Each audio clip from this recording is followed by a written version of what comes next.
Number 12 फा अदा होता है नीचे वाले होंठ के दरमियान ऊपर वाले दांतों के लगने से, ऊपर वाले दांतों के लगने से। मखरज नंबर 12 के अंदर एक हर्फ है फा। ऊपर वाले जो दांत हैं नीचे वाले होंठ के जो दरमियान वाला हिस्सा है उससे जब ऊपर वाले दांत लगते हैं तो इससे क्या अदा होता है अब नीचे वाले होंठ है इसके दरमियान वाली जगह ऊपर वाले दांत लग रहे हैं इसे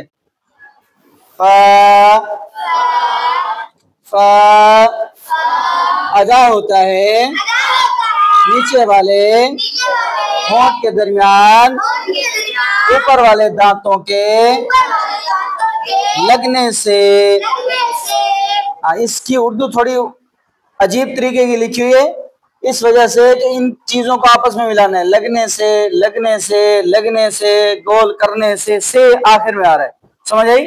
हाँ, इस वजह से मखरज नंबर 12 फा अदा होता है नीचे वाले होंठ के दरमियान ऊपर वाले दांतों के लगने से।